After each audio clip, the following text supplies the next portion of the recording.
ટાઈમસર આવી જ જાઉં છું, પણ હું જોતો હોય કેમ કે બધા બહાર બેઠા હોય, આપણી કથા લાઈવ ચાલુ છે આપણું, બરાબર, અને પછી લાઈવ પ્રસારણ થવાનું છે ટીવી પર.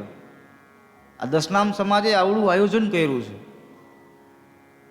એ આયોજન આ એક એવો ગોવર્ધન છે, ભગવાન કૃષ્ણએ ટચલી આંગળીએ ધારણ તો કર્યો જ છે, પણ સાથે સાથે ગોકુલવાસીઓએ બધાએ થોડો થોડો સપોર્ટ આપ્યો છે. કૃષ્ણ તો આપણી આરે છે જ, દેવાધિદેવ આપણી આરે છે, અને ભગવાન રામનું ચરણ કમલ આપણા મસ્તક ઉપર છે. પણ આ ભક્તિરૂપી ગોવર્ધનને આપણે બધાએ ભેગો થઈ અને સાથ સહકારથી આ ગોવર્ધનને આપણે, આપણો સંઘને આપણે દ્વારકા પહોંચાડવાનો છે. એટલે તમારે કાલે 9:15 અહીંયા કથા આપણે અડધી કલાક લેટ વિરામ કરશું, અને પછી તો કાંઈ નક્કી ન હોય, બપોરે 1 વાગી જાય. આ તો નંદ ઉત્સવ છે, આપણા હાથની વાત નથી, એના હાથની વાત છે. એટલે સમયસર કથામાં આવી જવું એ જ કથાનું સન્માન છે, મારું ને તમારું નથી. આપણે બાકી વધારે જાજુ અહીંથી મારાથી નહીં બોલાય, કેમ કે ગાદીના પણ નિયમો હોય છે, પણ આપણે બધાએ સમજીને સમયસર આવી જવાનું છે. બપોર પછી આપણે જ્યાં પણ આપણે સ્વેચ્છાએ હરવા ફરવા માટે જાય કાંઈ વાંધો નહીં, પણ સવારમાં સમયસર આવી જવાનું. અને જે આપણે અહીંયા આવ્યા છે એનું મુખ્ય હેતુ જ આ છે, કથા શ્રવણ કરવું. જેમ બાપુએ વાત કરી, મેડિકલ ભવનના લાભાર્થે જે આયોજન કરેલું છે, જે હેમેન્દ્ર બાપુ, અમારે જીતુભાઈ જામનગર જ્ઞાતિ મંડળ દશનામ સમાજ આપણું, એ કેવો વિચાર આવ્યો. એ ધારત તો ત્યાં પણ કથા કરી શકત,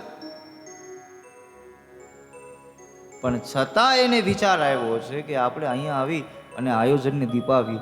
આપણે આવ્યા છે એટલે એક ટાઈમની કથા છે, આપણે હરવા ફરવા હરિદર્શને નીકળવું જ છે, પણ જે સવારની તમે 3 કલાક અહીંયા આપો છો ને, એ મને કહેવા દો, તમારી કૈલાસની અંદર આ 7 દિવસો છે ને એની ભોળોનાથ નોંધ લે છે. બા એવી એવી જગ્યાઓ પર આપણે મળ્યા. એટલે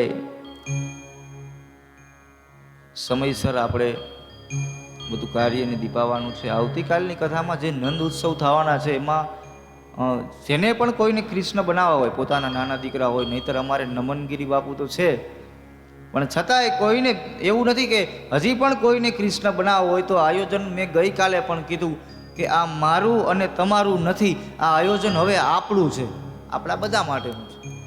તો કોઈને એમ ન થવું જોઈએ કે કેમ, તો હજી ફિક્સ નથી. જેને પણ કૃષ્ણ બનાવવા હોય એ પોતાના બાળકનું નામ લખાવી જાજો. ત્યારબાદ આને આપણે આજે ગોકુળ બનાવવાનું છે રાત્રે, તો થોડા સ્વયંસેવકો પણ અહીંયા આવજો. અને બપોર પછી જે કાંઈ પણ આપણે સાંજના સમયમાં અહીંયા મટકી ટીંગાળવાની હોય, જેવું ડેકોરેશન કરવું હોય એવું ડેકોરેશન આપણે બધાએ કરવાનું. જેના પટાંગણની અંદર ભગવાન દ્વારિકાનો નાથ પધારતો હોય એ કોને ન ગમે બાપ. એટલે આપણે બધાએ આનંદને ભેરો કરવાનો છે. રાત્રે આવીને 12 વાગ્યા સુધી આપણે ગોતતા હોય કે 2-5 જણા આવો, એમ નહીં, અહીંયા બધા આવી જવા છે. એટલે આવતીકાલની કથામાં નંદ ઉત્સવ, એના પછીના દિવસે ગોવર્ધન પૂજા કરવાની છે. આપણે જતીપુરામાં કેમ ગોવર્ધનના દર્શન કરીએ, એવા ગોવર્ધન મહારાજને આપણે તૈયાર કરવાના છે, અને 56 અન્નકૂટ અહીંયા ધરવાના છે. તો હું તો ધારું તો ગમે એને કહી શકું કે 56 અન્નકૂટનો પ્રસાદ તમારા તરફથી છે, મને કોઈ ના નથી પાડે, કેમ કે હવે લગભગ બધા એને હું પરિચયમાં આવી ગયો છું. પણ મારી એવી ઈચ્છા છે કે જ્યારે જ્યારે તમે આવતીકાલે બજારમાં જાઓ હરિદર્શન કરવા માટે, ત્યારે તમને જે ગમે ને એવું 15 રૂપિયા, 20 રૂપિયા, 50 રૂપિયાની એવી કોઈ પણ પ્રસાદ માટે હાલે ને એવી સ્વીટ હોય કે કોઈ પણ વસ્તુ તમે લઈ લેજો. એવા આપણે 56 અન્નકૂટ આપણે પરમ દિવસે અહીંયા પ્રસાદ માટે રાખવા છે. આ જો એક વ્યક્તિથી પણ થઈ જાય એમ છે, પણ મારી એવી ઈચ્છા છે, માફ કરજો મેં કોઈને પૂછ્યું નથી, પણ હું અંદરથી એવો ભાવ છે એટલે કહું છું કે એ પ્રસાદ છે ને એ બધાના માટેનો થવો જોઈએ. એટલે ભલે 56 થાય કે 156 થાય, કોઈ એવા બહેનો હોય, કોઈ માળી પધાર્યા હોય, તો હું તો કહું છું કે વધારેમાં વધારે ભગવાનને રોટલો બહુ ભાવે. જો દ્વારિકા જાવ ને તો અહીંયા એક ભલે લોટ લઈને આપણા હાથેથી રોટલો બનાવવો પડે, એવું નથી સમજવાનું કે બધો પ્રોગ્રામ ફિક્સ થઈ ગયો છે, આપણે સીધું જવાનું છે, એમ નહીં, આપણા હાથેથી કરો. એટલે એવો રોટલો કોઈને કોઈને હા, કૃષ્ણ ભગવાનની તો તમને શું મારે ચર્ચા કરવી બાપ. 56 ભોગનો ત્યાગ કરી અને એ વિદુરજીની ઘરે ગયા હતા. કેવી રીતે ગયા હતા? બંટીનો રોટલો ને એ તાંદલિયાની ભાજી, બંટીનો રોટલો એ તાંદલિયાની ભાજી, રુચિ રુચિ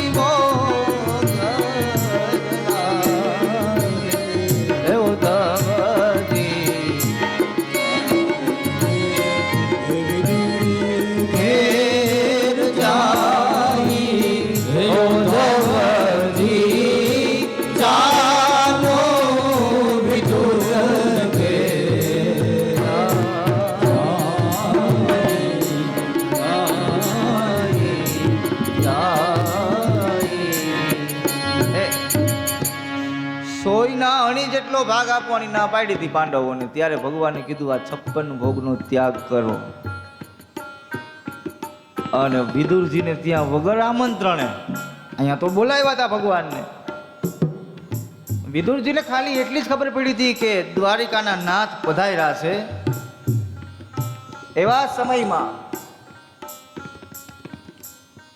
એવા સમયની અંદર 56 ભોગનો ત્યાગ કરી અને વિદુરજીને ઘરે ગયા હતા. કેળા એક બાજુ મૂકીને કેળાની છાલ ખવડાવે છે, છતાંય મારો દ્વારિકાનો નાથ કેવો દયાળુ છે. ચાલો વિદુર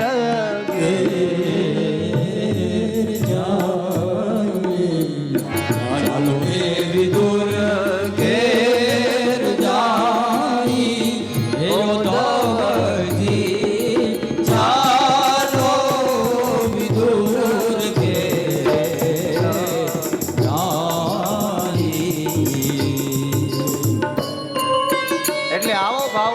ભગવાન. ત્યારબાદ દુર્યોધન એ મરણને શરણ પડ્યો છે. સમયના અભાવે બહુ વિસ્તારથી કથાને નથી લેતો, પણ જેટલું સમજાવાય એટલું સમજાવવાનો પ્રયત્ન કરું છું. દુર્યોધન જ્યારે મરણને શરણ છે એવા સમય અસ્વસ્થતામાં એમની પાસે આવે છે. કહે છે તારો જીવ કેમ નથી જાતો? અસ્વસ્થતામાં કહે છે કે અમે 100 હતા અને પાંડવો 5, છતાં એનો વિજય કેમ થયો? હજી પાંડવો જ્યાં સુધી આ ધરાધામ ઉપર જીવે છે ત્યાં સુધી મારા હૃદયને શાંતિ નહીં મળે. અસ્વસ્થતામાં કહે છે કે એ ક્યાં મોટી વાત છે, તને એવું હોય તો પાંડવોના હમણાં મસ્તક લઈને તારી પાસે રાખી દઉં. દુર્યોધન કહે છે પાંડવના મસ્તક એવી રીતે મળતા હોય તો શું જ હોય.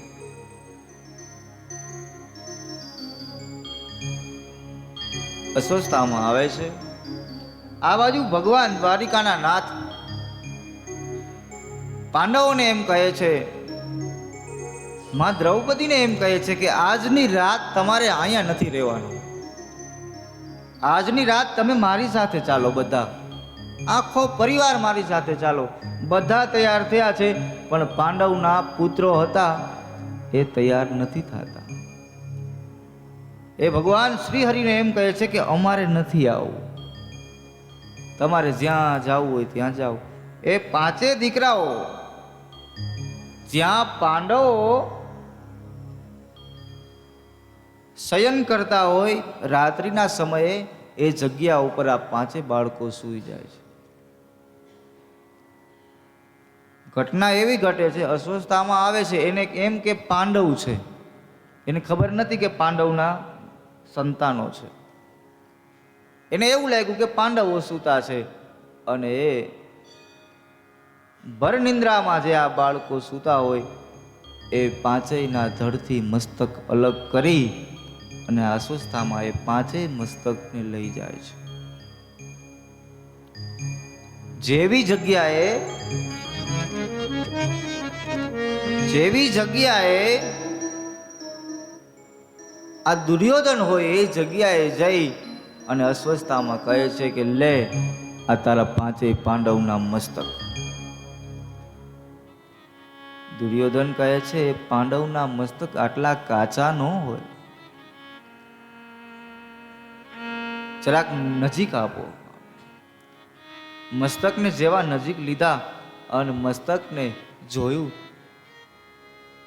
ત્યાં તો દુર્યોધને કીધું છે અસ્વસ્થામાને કે હે અસ્વસ્થામા, આ પાંડવ નથી, આ પાંડવના પુત્રો છે.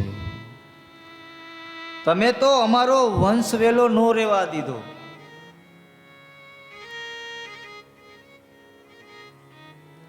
અસ્વસ્થામાં તમે એવું કૃત્ય કરી આવ્યા છો કે હવે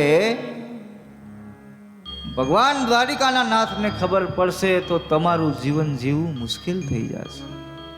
પાંડવો તમને પણ હવે છોડશે નહીં. આ બાજુ વહેલી સવારમાં પાંચે પાંડવો અને માં દ્રૌપદી જેવા પોતાના પટાંગણમાં આવે છે અને એક માં એક લોહીની નદી જોવે છે. બાપુ, કેમ કે ધડ આયા છે ને મસ્તક આમ છે. આપણો દીકરો કદાચ બારગામ ગયો હોય અને ફોન ન લાગે તો એ માને કેટલી ચિંતા થતી હોય, તો આ માના 5 સંતાનો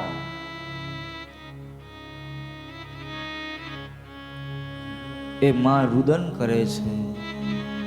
કોણે કર્યું છે મારા આ પટાંગણની અંદર આવું ઘોર કૃત્ય? હે દ્વારિકાના નાથ, હે કેશવ, હે માધવ, રડી રડી અને પોકાર કરે છે બાપ. કેમ કે માનું હૃદય છે. દોડીને આવે છે પાંડવો. ભગવાન કૃષ્ણ પધારે છે. અંતે ખબર પડે છે કે આ બીજું કોઈ નહીં અસ્વસ્થામાં છે. અર્જુને એવી પ્રતિજ્ઞા લીધી છે કે જેને આ બાળકોને મોતને ઘાટ ઉતાર્યા છે એ વ્યક્તિને હું જીવતો નહીં મૂકું. જેને આવા ફૂલડા જેવા બાળકો ઉપર દયા નથી આવી એવા વ્યક્તિને હું જીવતો નહીં મૂકું. એવા સમયે અસ્વસ્થામાને પકડીને લઈ આવે છે. અસ્વસ્થામાને જેવા મારવા જાય એવા માં દ્રૌપદી એમ બોલ્યા છે, મુચ્યતામ મુચ્યતામ મુચ્યતામ, એને છોડી દો, એને જવા દો. પાંડવોએ કીધું કે અરે આ ફૂલડા જેવા બાળકોનો હત્યારો આ છે, બીજો કોઈ નથી, આને કેમ જવા દેવા? ત્યારે એક માનું હૃદય છે ને, એક દયાનું હૃદય છે. એ માં દ્રૌપદી એમ બોલ્યા છે કે મારા બાળકો જે મરણ પામ્યા છે, મને જે વેદના થાય છે એવી વેદના હું બીજાની માને નહીં થવા દઉં. હવે થવાનું હતું એ તો થઈ ગયું છે. અને વિચાર તો કરો કે આ અસ્વસ્થામાં છે એ બીજા કોઈ નથી, એક તો એ બ્રાહ્મણ છે અને પાછા ગુરુના દીકરા છે. એના ઉપર આપણાથી હાથ ન ઉપાડે. કેમ કે દયાની મૂર્તિ માં છે. આ જગતની અંદર જનેતાને હારે કોઈ બીજું નથી આવી શકતું.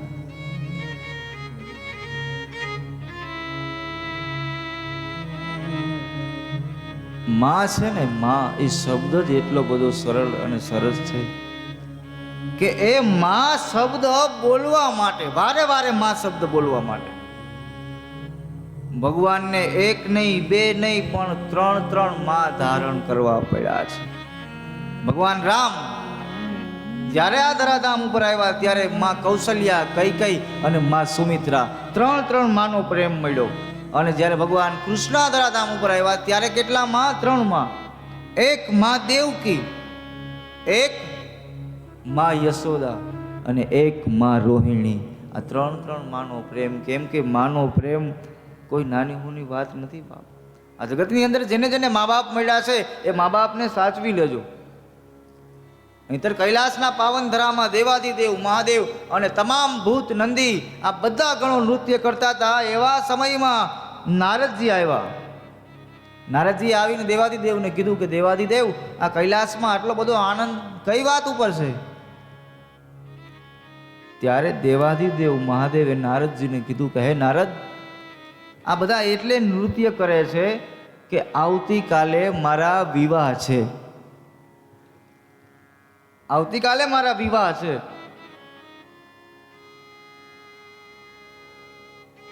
નારદજીએ કીધું છે દેવાધિદેવને કે આવતીકાલે દેવાધિદેવ તમારા વિવાહ છે? આમ કેમ કાંઈ ખબર નહીં પડતી? તમને આટલો બધો કેમ આનંદ નથી?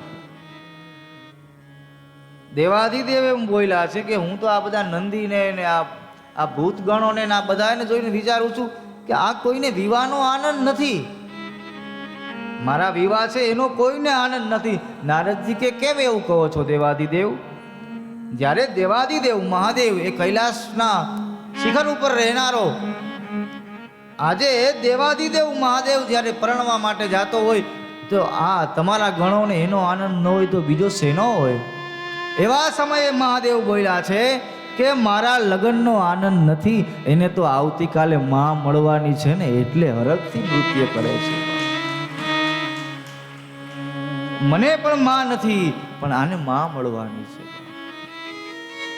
આગળ કથા આવશે કે માં અનસોયાને ત્યાં જ્યારે દેવાધિદેવ મહાદેવ પધારે છે જોગીનું રૂપ લઈ, ત્યારે માં અનસોયાને ત્યાં મમતાનું પાનનો અવસર મળ્યો હતો. એ મહાદેવ કેટલા આનંદથી પ્રફુલ્લિત થઈને માને વચન આપ્યું હતું કે માં, અમે તારી ત્યાં દીકરા થઈને આવશું. કેમ કે માં શબ્દ એવો છે, મોઢે બોલું માં અને મને હાચે નાનપણ સાંભળે, પછી મોટપની બધી મજા મને કડવી લાગે કાગડા. કહેવાનો ભાવાર્થ કે જ્યાં જ્યાં માં શબ્દ લાગતો હોય ત્યારે આ જગતમાં કોઈ પણ જીવ હોય, કોઈ પણ મનુષ્ય જીવ હોય તો ભલે, પણ જે માં પોતાના સંતાનો પ્રત્યે પ્રેમ આપે છે એ આ જગતમાં બીજો કોઈ પ્રેમ આપી શકતો નથી. હે મીઠા મધુ ને મીઠા મેં હુલારેલો, અનેથી મીઠી તે મોરી માત જો જનની જોડ સખી નહીં જડે. જગતની અંદર જે માં શબ્દથી આપણને કદાચ આપણી ઉંમર ગમે એવડી થઈ ગઈ હોય પણ આપણા માં હયાત હોય અને એક વખત એના ખોળામાં મસ્તક રાખો અને માં જ્યારે મસ્તક ઉપર હાથ ફેરવે આપણને એમ લાગે કે આપણે હજી નાના છે. અરે પ્રભુજીના પ્રેમ તણી પૂતળી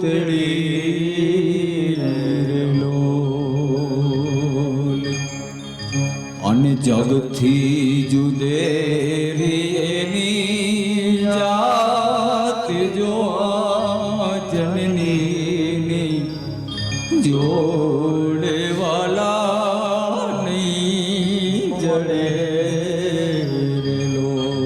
એટલે જેને જેને માનો પ્રેમ મળ્યો છે, બાપનો પ્રેમ મળ્યો છે. શિવરંગની ચાલુ રાખો. શિવરંગ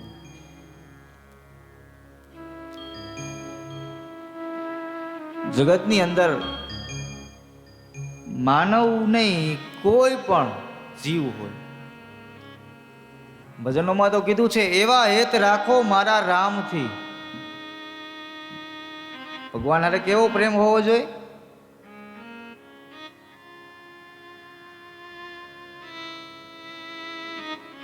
વીછી હોય લગભગ ઘણા બધા બચ્ચાઓને જન્મ આપે છે. પછી દીકરાઓ શું કરે છે, જેવા એના બચ્ચા આ ધરાધામ ઉપર આવે ને એટલે સીધું જ એને એકદમ ભૂખ લાગે છે એટલે બધા બચ્ચાઓ ભેગા થઈ એવા સમયે બચ્ચાની માં હોય ને એને શરીર આપી દે છે કે મારું શરીર તમે ખાઈ જાઓ. બચ્ચાઓ ભેગા થઈ અને પોતાની માતાને જ, હવે એ માનો પ્રેમ કેવો હશે કે બાળકો માટે પોતાનું શરીર આપી દીધું છે. હેતરે વખાણું પેલા વીચી કેરા બચ્ચાને જે એને સોંપી દે શરીર.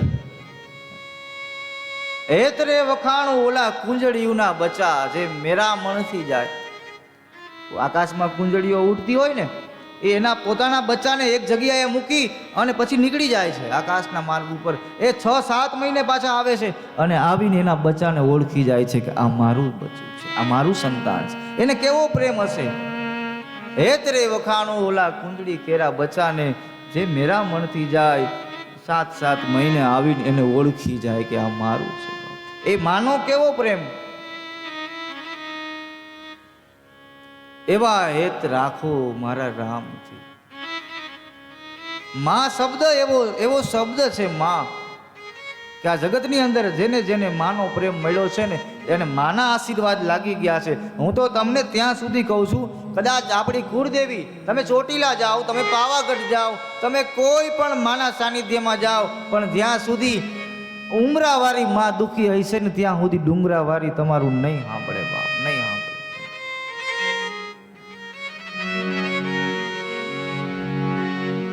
આપણે માતાને એકેય હાડલો નથી લીધો, પછી વાં ચૂંદડી ચરાવવાથી કોઈ ફાયદો નથી.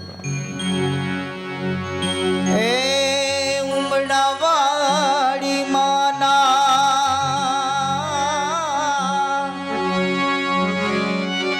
ઉમરાવાળી માના તું લેજે આશીર્વાદ. ઉમડાવાળી માના તું લેજે આશીર્વાદ. તો ડુંગરાવાળી માત થાશે રાજી આપોઆપ.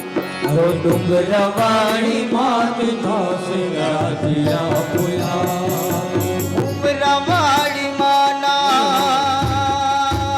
હો, ઉમરાવાળી માના તું લેજે આશીર્વાદ. ઉમરાવાળી માના તું લેજે આશીર્વાદ. ડુંગરાવાળી માત થાશે રાજી આપોઆપ. ડુંગરાવાળી માત થાશે રાજી આપોઆપ. ડુંગરાવાળી માત થાશે રાજી આપોઆપ. ડુંગરાવાળી માત થાશે રાજી આપોઆપ.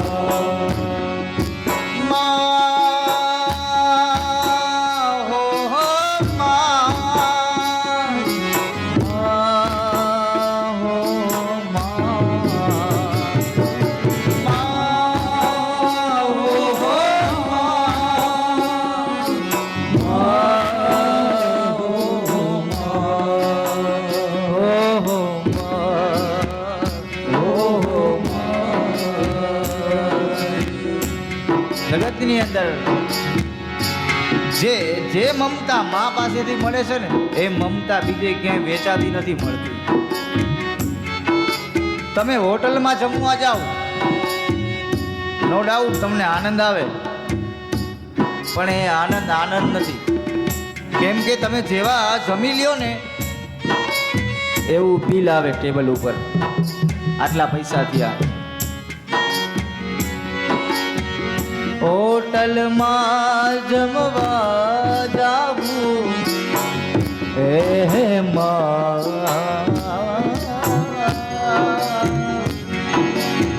હોટલમાં જમવા જાવું ટેબલ બિલ આવે,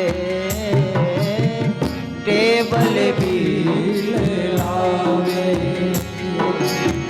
હોટલમાં જમવા જાવું માં ટેબલ બિલ ફળાવે. આ જગમાં ટેબલ બિલ ફળાવે. જનતાને હાથે જમવામાં, માને હાથે જમવામાં પ્રેમનો સ્વાદ આવે.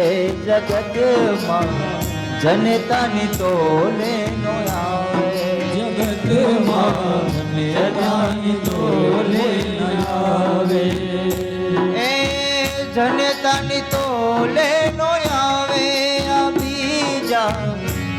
લુખા લાડ લડાવે જગતી જાલુ ખલાડે લડાવે ઓ તબિયત જ્યારે બગડે મારી તબિયત જ્યારે બગડે મારી તબિયત જ્યારે બગડે મારી તબિયત જ્યારે બગડે મારી ઈ ડોક્ટર ટીકડા આપે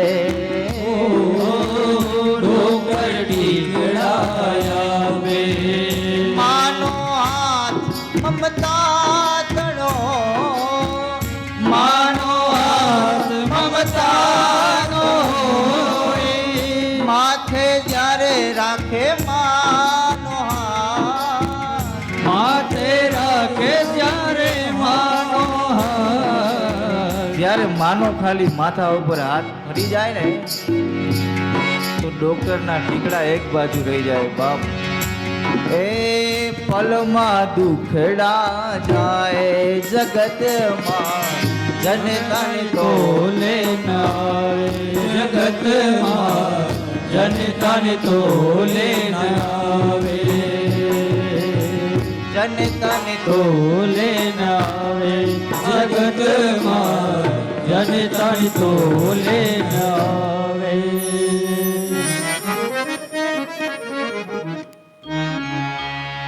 જગતની અંદર જેને જે માતાએ આપણને જન્મ આપ્યો છે આજે કળિયુગની અંદર આ કલિકાલમાં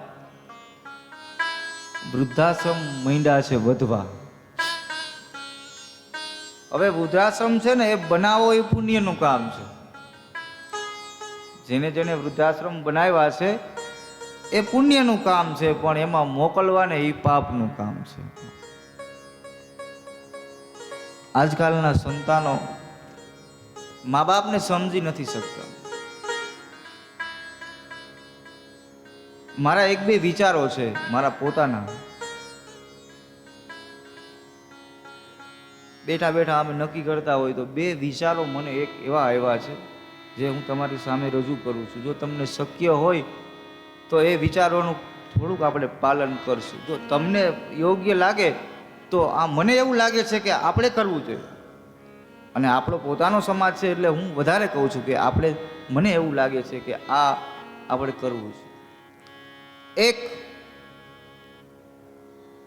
જ્યારે આપણા સંતાનોનો આપણે જન્મદિવસ આપણે ઉજવીએ ને દીકરાઓના જન્મદિવસ, આપણા જ દીકરાઓનો કે દીકરીઓનો જન્મદિવસ ઉજવીએ ને એવા સમયે દીવો પ્રગટાવવાનો છે, અને એ જગ્યા શિવાલય હોવી જોઈએ. એ જગ્યા શિવાલય હોવી. બીજું કે શક્ય હોય ને ત્યાં સુધી કેક નથી કાપવો. કેક કેમ કે એવું કોને ગમે પોતાના સંતાનોનું નામ લખીને પછી એને આપણા હાથેથી કાપી નાખવાનું? એવડા નાના નાના ફૂલડા જેવડા બાળકોને આપણે હાથમાં છરી આપી દઈ છીએ. એ સાધુ સમાજને તો નો જ શોભે. આ જગતમાં કોઈને પણ નો શોભે. નાના એવા દીકરાઓને છરી આપવી કે લે આ કાપવાનું ચાલુ કર. પછી એ જ દીકરાઓ મોટા થઈ અને મા બાપને એમ કહેતા હોય કે તમને ખબર ન પડે, છાના મુનારીઓ. કેમ કે સંસ્કારોનું ચિંતન આપણે વિચારવાનું છે.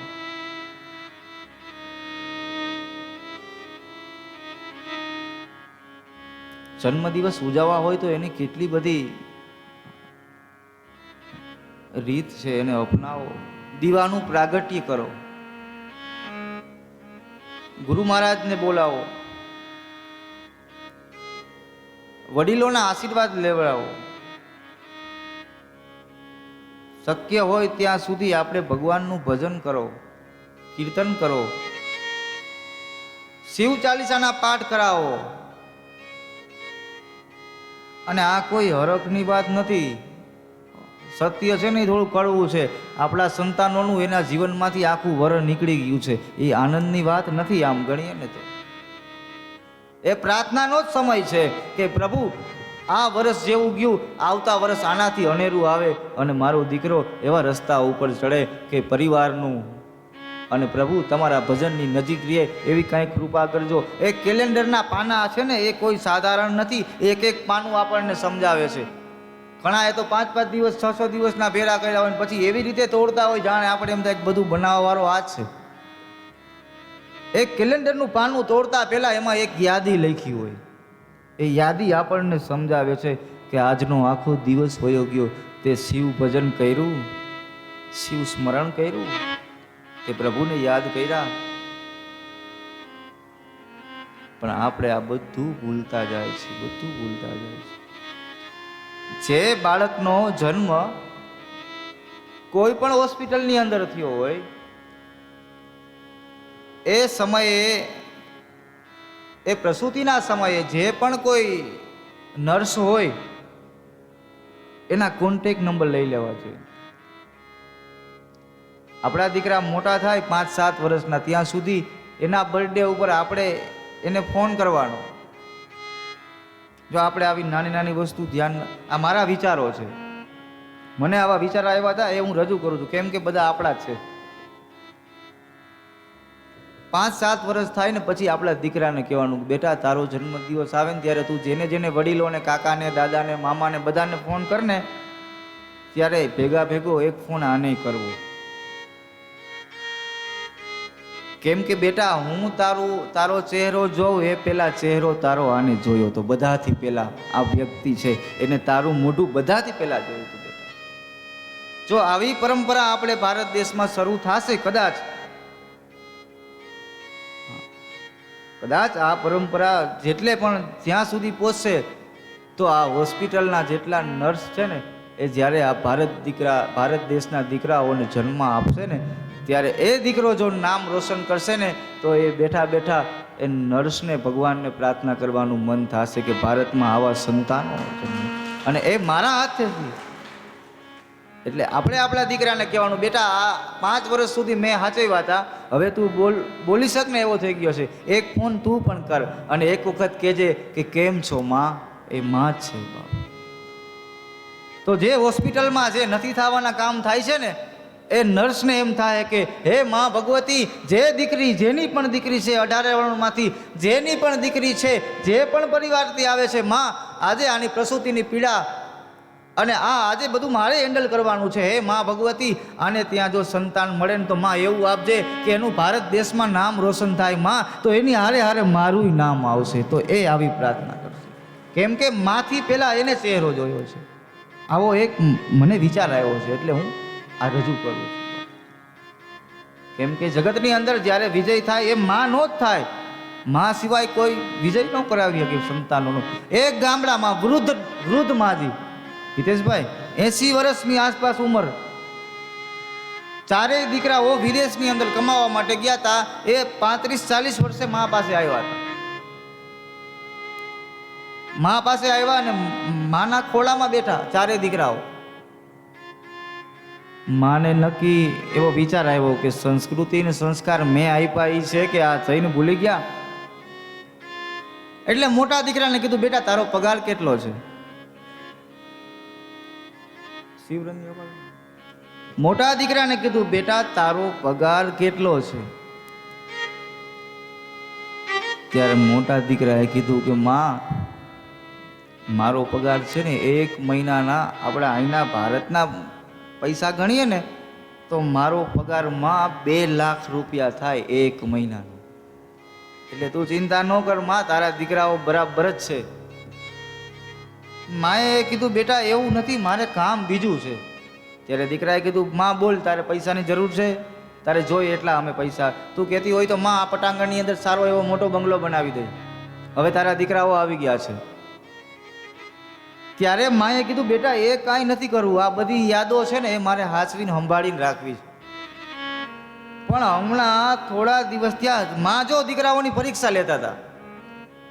માને એવું જાણવું હતું કે સંસ્કાર ને સંસ્કૃતિ મેં આપેલી હતી એ છે કે નહીં હજી મારા દીકરાઓ. ત્યારે માએ એમ કીધું કે બેટા હવે મારી એક આંખમાં દેખાતું ઓછું થઈ ગયું છે, મને એવું લાગે છે ધીમે ધીમે ઓપરેશન કરાવવાનું થશે. તો બેટા ઓપરેશન કરાવવાનું થશે તો તું મારા માટે શું કરીશ? ત્યારે એ મોટા દીકરાએ એવું કીધું છે, માં ઓપરેશન કરવાનું થાય ને તો મારો આ એક પગાર નહીં માં, મારા 40 વર્ષના પગાર તારી આંખની પાછળ હું કુરબાન કરી દઈશ માં, તું ચિંતા નહીં કરતી. એવા સમયે માનું હૈયું ભરાઈ ગયું છે અને દીકરાને કીધું છે કે ધન્યવાદ છે, મારા મોટા દીકરામાં તો હજી એ સંસ્કાર છે જ, હવે બીજા નંબરના દીકરાને મળવા દે. એ માં બીજા નંબરના દીકરાને બોલાવ્યો, એકને બોલાવે છે, ખોળામાં બેસાડ્યો, ભલે મોટી ઉંમર થઈ ગઈ છે, અને મમતાનો હાથ ફેરવીને કીધું બેટા હવે મને આંખમાં થોડું ઓછું દેખાય છે, કદાચ ઓપરેશન કરવાનું થાય તો તું મારા માટે શું કરીશ? ત્યારે એ દીકરાએ કીધું કે માં મને ખબર છે મોટા ભાઈને તે આજ સવાલ કર્યો છે, એને એમ કીધું છે ને માં કે હું 35 વર્ષનો પગાર તારા પાછળ અર્પણ કરી દઈશ માં, હું તો બધો પગાર તને આપીશ અને કદાચ એમાં પૈસા ઘટશે ને માં તો હું મારા શેઠ પાસેથી ઉપાડ લઈને તારી આંખનું ઓપરેશન કરાવીશ, તું ચિંતા ન કરતી માં. એ માનું હૈયું ગજગજ ફૂલવા માંડ્યું કે મારા બીજા નંબરનો દીકરો પણ બરાબર છે. ત્રીજા નંબરના દીકરાને પૂછ્યું બેટા તું મારા માટે શું કરીશ? ત્યારે ત્રીજા નંબરના દીકરાએ કીધું કે માં ચિંતા નહીં કરતી, આ બે ભાઈઓ પૈસાની સગવડ કરીને ગામડે આવશે, અહીંના ડૉક્ટર કદાચ ઓપરેશન કરી શકે ન કરી શકે માં, હું તો તને વિદેશમાં લઈ જઈશ ને ત્યાંના ડૉક્ટરો પાસે તારું ઓપરેશન કરાવીશ માં, ચિંતા નહીં કરતી. ત્યારે માનું હૈયું ગજગજ ફૂલવા માંડ્યું છે કે ધન્ય છે મારા ત્રીજા નંબરના દીકરાને પણ હજી મેં આપેલા સંસ્કાર છે. ચોથા નંબરનો દીકરો જે બધાથી નાનો હતો એ થોડો લાડકો હતો, એ માને પૂછવા જાય એ પેલા દીકરાએ માને કીધું માં ઊભી રહે, મને કાંઈ ન પૂછતી, મને કાંઈ ન કહેતી માં. માં કહે છે કેમ બેટા? એ કે માં મારે તને એક સવાલ કરવો છે પછી તું મને કરજે. કેમ કે દીકરો માને ઘણા મને પૂછતા હોય કે બાપુ તમે માને આમ તું કહીને બોલાવતા હોય કેમ? માને એટલે દીકરાઓ તું કહીને બોલાવે છે કે કેમ કે બેયનો જન્મ એ જ સેકન્ડમાં થયો છે. એક સ્ત્રી હતી એ માં નહોતી, જ્યારે એને બાળકનો જન્મ થયો ત્યારે એ સ્ત્રી માં બની, એટલે એની આમ જોઈ તો બે એક જ સેકન્ડનો બેયનો, એક માનો જન્મ થયો અને એક દીકરાનો જન્મ થયો. એટલે પ્રેમથી અને લાડકોટથી આ નાના દીકરાએ કીધું કે માં, તે ત્રણેય ભાઈઓને કીધું છે અમારી પાસે ખૂબ સંપત્તિ છે માં. હવે આ દીકરાએ માની પરીક્ષા લીધી, જો અમારી પાસે ખૂબ સંપત્તિ છે માં, અમે ગમે એમ ઓપરેશન કરાવી દેવું, પણ માં કદાચ આ ત્રણેય ભાઈ ન આવ્યા હોત અને હું એકલો હોત અને મારી આંખમાં માં ઓપરેશન કરાવવાનું થાત તો તમે મારા માટે શું કરત માં? તમારી પાસે તો કાંઈ છે નહીં, અહીંયા આ ગામડામાં એકેય પ્રકારની સગવડતા નથી, તમારી પાસે એવડી સંપત્તિ નથી જમીન જાયદાદ, તો માં તમે મારા માટે શું કરત? ત્યારે આ ભારત વર્ષની વૃદ્ધ માતાએ દીકરાને કીધું છે બેટા તમે કરોડ રૂપિયા કદાચ ખર્ચ કરો, મારી આંખનું ઓપરેશન કરાવવું પડે અને કદાચ ઘટના એવી ઘટે કે આંખ કામ જ ન કરે તો કોઈ આંખનું દાન કરે તો હું દેખતી થાવ, પણ દીકરા તારા આંખમાં જો કદાચ એવી નાનું એવું કણું પડી જાય અને ડૉક્ટર એમ કહે કે આંખની જરૂર છે તો આ માં ગોતવા ન જાય બેટા, મારી આંખ તને આપી દઉં બાપ, મારી આંખ તને. આવી માં, આવી જનેતા, એનો ભાવ એવો હોય બાપ. ओ ये जो दुनिया है ये वन है कांटों का, ये जो दुनिया है ये वन है कांटों का, तू फुलवाड़ी है ओ माँ, ओ माँ, ओ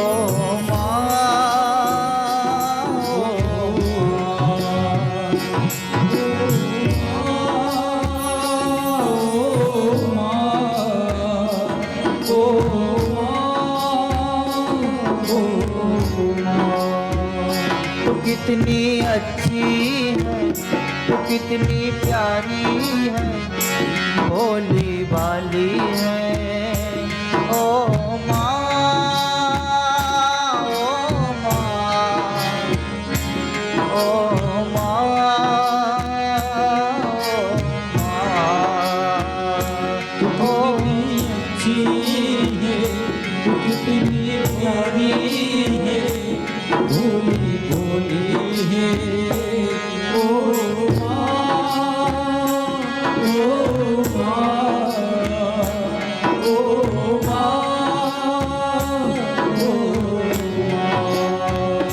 કે ये जो बने है આ જગત છે ને એ બધી જગ્યાએ તમને કાંટા મળશે,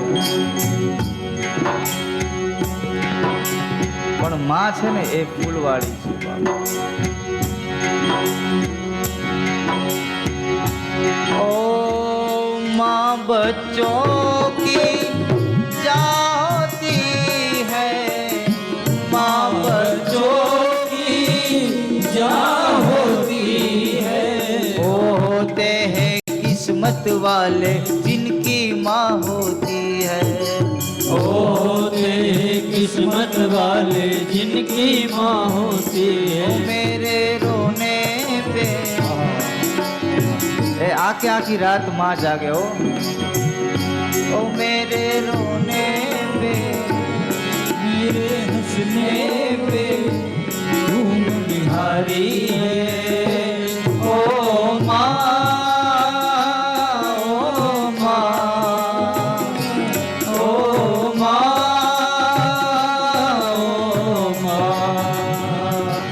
ओ माँ,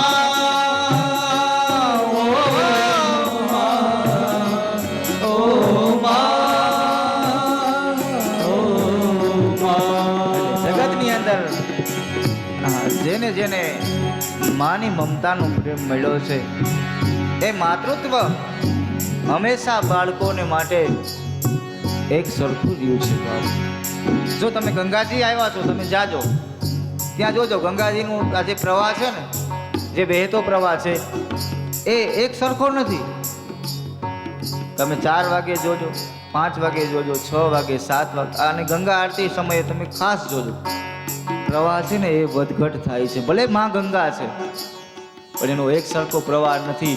પણ જગદંબા જનેતા જેને આપણે માં કહીએ છીએ એનો પ્રવાહ દીકરા માટે એક સરખો જ વરસ્યો છે બાપ, એક સરખો જ.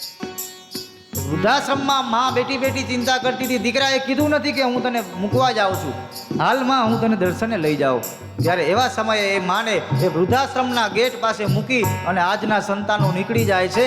7 વર્ષો પછી એ આશ્રમના ટ્રસ્ટીઓએ કીધું છે કે માં તારો દીકરો તને મળવા નહીં આવે. ત્યારે એ વૃદ્ધ માં બેઠી બેઠી ભગવાનને માળા કરતી હોય કે બીજું કાંઈ નથી જોતું, એકવાર મારા દીકરાનું મોઢું મને જોવા મળી જાય, એકવાર મારો દીકરો મને મળી જાય. એવા સમયે માં છેલ્લા શ્વાસ ગણતી હતી. એવા સમયે આ દીકરો આવ્યો છે કે માં તારે કાંઈ જરૂરિયાત હોય તો કહેજે, હું બેઠો છું. ત્યારે માં કહે છે કે આવા સમયે મને મૂકી ગયો છો અને હવે એમ કહેશ કે હું બેઠો છું. છતાંય આ દયાની મૂર્તિ માં છે એ દીકરાને કીધું છે કે બેટા બીજી કાંઈ જરૂર નથી, ભલે હવે મને તું ઘેરે ન લઈ જા, પણ જે મારો રૂમ છે ને આ વૃદ્ધાશ્રમની અંદર જે રૂમ મને મળ્યો છે ને બેટા એમાં પંખો નથી. જો તારે કાંઈ સગવડતા કરી દેવી હોય મા માટે તો એક પંખો મારા રૂમમાં નાખી દે. ત્યારે આ દીકરો આવ્યો તો પાછળ એમના પત્ની પણ આવ્યા અને આવીને કીધું કે હવે જાતિ જિંદગીએ છેલ્લા શ્વાસ ગણો છો મારી, હવે તમારે પંખાને શું કરવો છે?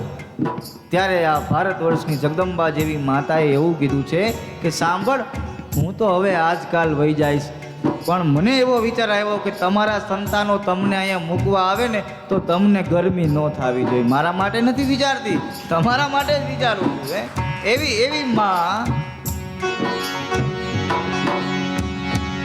ઓ માં, ઓ માં, ઓ માં, ઓ માં.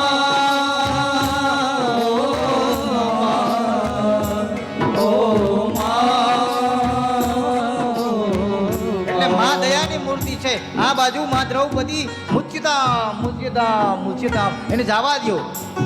બ્રાહ્મણો નિત રામ ગુરુ બાપ, એક ગુરુનો પુત્ર છે. અંતે અસ્વસ્થતામાં રજા આપે છે, પણ ભગવાન કૃષ્ણ કહે છે અર્જુનને કે તે પ્રતિજ્ઞા લીધી હતી કે હું આને જીવતો નહીં મૂકું. એ પ્રતિજ્ઞાનું હવે શું કરવાનું? અંતે બ્રાહ્મણના મસ્તક ઉપર જે શિખા હોય, જે મણી હોય એને કાપવામાં આવી છે, એને અપમાનિત કરવામાં આવ્યો છે. પછી અશ્વત્થામાને ત્યાંથી છોડી દેવામાં આવ્યા છે. આ બદલો લેવા માટે, આ વેર લેવા માટે અશ્વત્થામાએ એક અગ્નિ અસ્ત્ર છોડ્યું છે. એ અગ્નિ અસ્ત્ર છોડ્યું છે એવા સમયે ભગવાન દ્વારિકાના નાથ